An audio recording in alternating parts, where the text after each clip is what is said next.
Good morning बच्चों। हम पढ़ रहे थे व्याकरण हिंदी में। व्याकरण में हमने व्यंजन और स्वर पढ़ लिए थे, उनका हमने ज्ञान कर लिया था। अब हम पढ़ेंगे अयोगवाह। अयोगवाह किसे कहते हैं? तो इसमें है कि अ तथा अंग अंग तथा अह संयुक्त स्वरूप से अयोगवाह कहलाते हैं। इनका न स्वर से योग है और न ही व्यंजनों से। ये न स्वर से मेल है इनका और न व्यंजनों से। इसी कारण से ये अयोगवाह कहलाते हैं। अंग और अह ये अयोगवाह कहलाते हैं। इनका न स्वर से मेल है और न व्यंजनों से, इसीलिए ये अयोगवाह कहलाते हैं।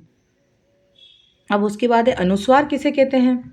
जब किसी वर्ण का उच्चारण करते समय मुख से निकलने वाली हवा केवल नाक से निकलती है, कि मुख से हम उच्चारण करते हैं तो वो हवा सिर्फ नाक से निकलती है, तो लिखते समय उसके ऊपर बिंदु लगाया जाता है। जैसे पंख। अब देखो बच्चों, बोलो पंख, नाक से ध्वनि निकल रही है। दंत, शंख, हवा नाक से निकल रही है।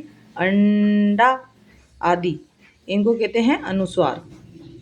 अब है अनुनासिका। अनुनासिका किसे कहते हैं? जब किसी वर्ण का उच्चारण करते समय हवा नाक और मुख दोनों से एक साथ निकलती है, कि किसी वर्ण का हम उच्चारण करें और हवा नाक और मुख से दोनों से एक साथ निकलती है, तो लिखते समय उसके ऊपर चंद्र बिंदु लगाया जाता है। ये होता है बच्चों चंद्र बिंदु। ये इनके ऊपर लग रहा है जो चंद्र बिंदु, इसको चंद्र बिंदु कहते हैं। जैसे हंस, नाक और मुंह दोनों से हवा निकल रही। ऊंट, मुंह आदि। अब कहते हैं विसर्ग। विसर्ग किसे कहते हैं? संस्कृत से हिंदी में आए कुछ शब्दों के साथ विसर्ग की मात्रा, ये ऐसा दो बिंदी जो लगती है ना बच्चों, उसे कहते हैं विसर्ग। वाक्य के पीछे जो दो बिंदी शब्द लिखते हैं अपन, उसके पीछे किसी शब्द के पीछे ऐसी दो बिंदी लगती का प्रयोग किया जाता है। इसका उच्चारण हल्के ह के समान होता है। अतः, अतः ह बोलते हैं अपन बाद में।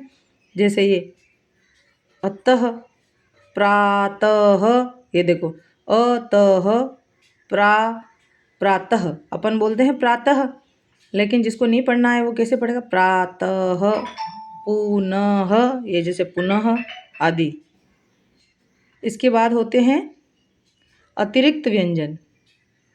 अतिरिक्त व्यंजन में क्या आते हैं बच्चों?